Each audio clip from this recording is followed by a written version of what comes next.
Admiral, please come and please share with us the very important work that you do to keep international trade and commerce safe.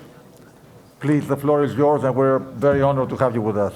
Dear representatives of the shipping industry and maritime industry, ladies and gentlemen, it is an honor and a privilege to be here among you. As you know, I'm Rear Admiral, Hellenic Navy, Vasileios Gryparis. I'm the commander of Operation ASPIDES. I would like also to thank Mr. Nicholas Pornozis, President of Capital Link, for the honor allowing me to be here in front of you and address to this esteemed audience. With the slide behind me, I try to capture the essence of the problem that we face since last November of 23, and this includes, of course, the shocking attack against the merchant vessel Galaxy Leader, which crew is still under captivity. I won't go into details, but I would underline a couple of points on the relativeness and the relevance of ASPIDES. You recognize possibly the key choke points pertaining to the sea lines of communication. The region where ASPIDES is deployed is depicted in the green elliptical shape and includes 3 of them. The instability in Yemen fuels a direct threat against the Bab al-Mandab related choke point and subsequently affects the Suez Canal transits. Houthis attacks have direct consequences on the merchant vessels traffic.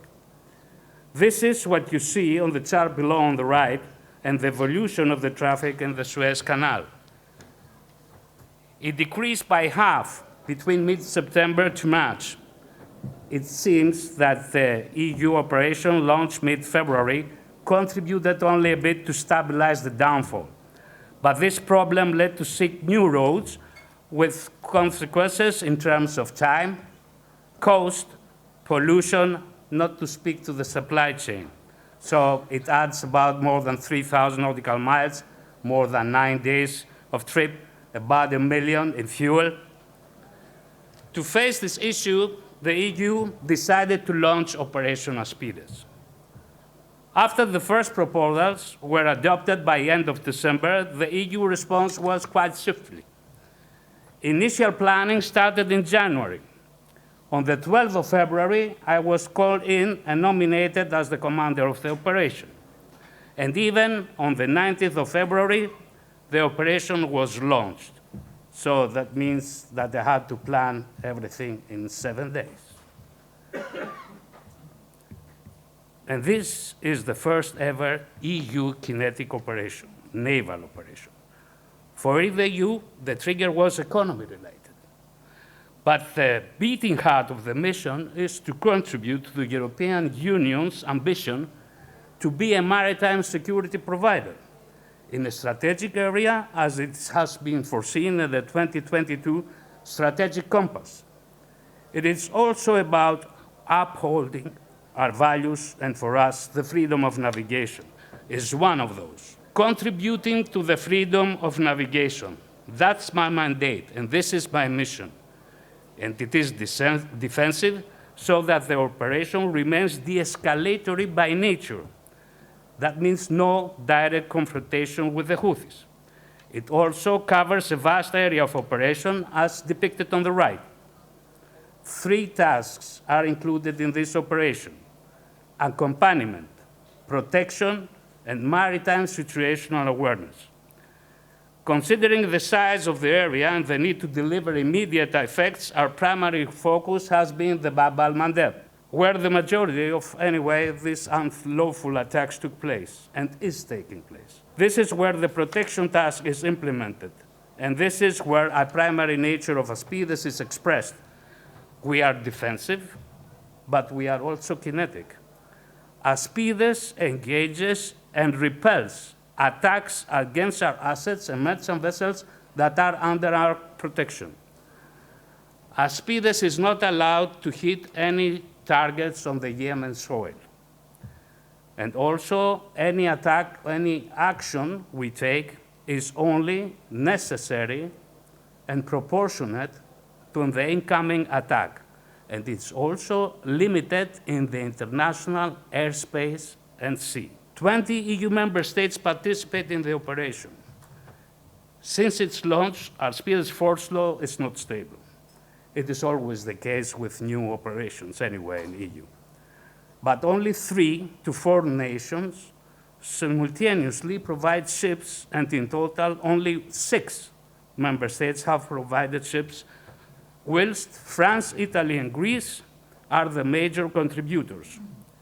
But you have to bear in mind that these ships fall only into the member states, the cost that all the ships bear, fall only to the member states that provide the ships. At present, I have only 2 ships available to fulfill my mission. Our primary achievement so far is our swift and efficient deployment in a focused area of operation, proving that EU can be an efficient maritime security provider. Some assets were already in the area, raised the EU flag, and so they could be able to provide immediate effects. Second, the protection effectiveness.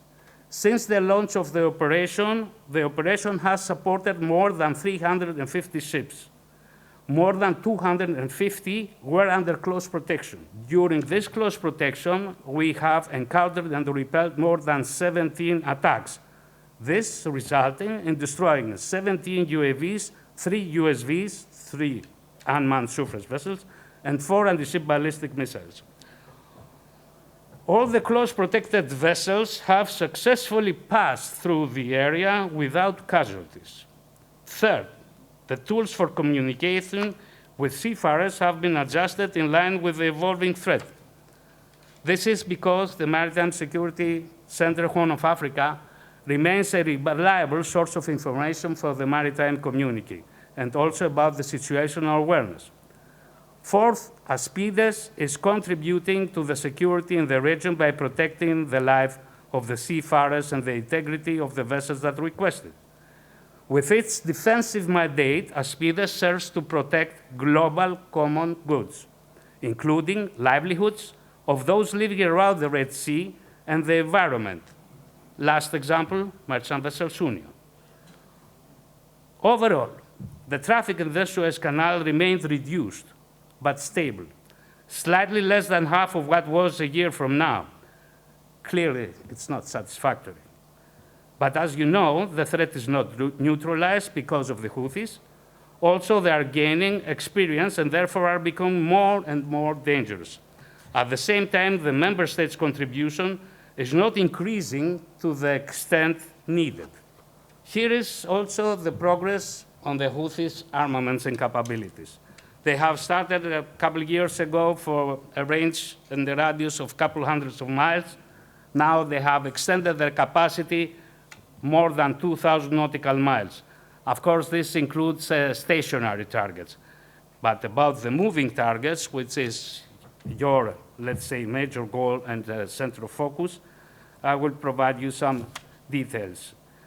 Also on the map on the right, you can see the majority of the unlawful attacks where they took place. And this is also my center of focus, focusing my operation, since I don't have the number and the capacity to deploy in all the huge and vast area of operation. Another thing that you have to bear in mind is the Houthis' propaganda and disinformation. The Houthis make extensive use of social media to spread propaganda and influence the public perception. They regularly exaggerate or fabricate the success of their attacks on merchant vessels. 60% of the Houthis' attacks are proven false, according to the ASPIDES intelligence. This means that you should rely on ASPIDES for accurate and verified information regarding the maritime security and trust fact-based assessments to maintain the safety of your shipping operations. And now let's speak with examples. This is a classic example how to mitigate the risk. This is the case of merchant vessel Bentley 1, an Israeli-owned and operated vessel. As being shown on the top right side of the slide, the company advertised its affiliation with Israeli, and Houthi attacked the vessel numerous times. They shoot repeatedly, as you can see also on the map, 4 times in 4 different positions, with 3 anti-ship ballistic missiles, 1 unmanned surface vessel, and then 4 skiffs with armed personnel. But still, the vessel managed to pass unharmed, simply because they followed our recommendations. And it's only one out of a long list of similar cases, like the merchant vessel Hellenic, the merchant vessel Destiny, which, while not, again, under close protection from ASPIDES, but by following our recommendations, also managed to pass unharmed. Ladies and gentlemen, ASPIDES did not invent the wheel. What we recommend is what your fathers or grandfathers did during the Second World War. Radio discipline and silence, changes in speed, course, and vigilant crew. There is still a long way ahead, and the journey will be challenging. We will build up on our results. Our intention is to build up the confidence of the shipping industry first towards ASPIDES, and then to return to the classic trade routes.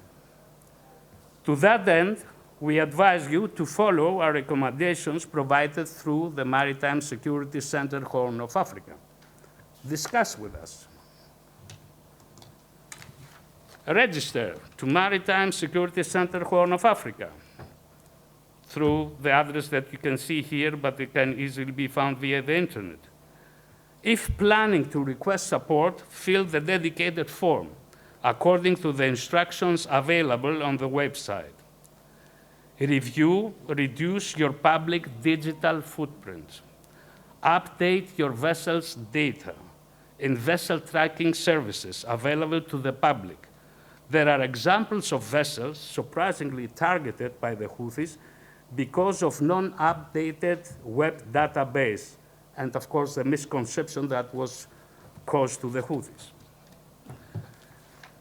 Turning the AIS off saves lives. The AIS is the automatic identification system that all the merchant vessels above 50 meters carry. 85% of the vessels that were targeted had their AIS on, while only 5% of the vessels that were hit had their AIS off.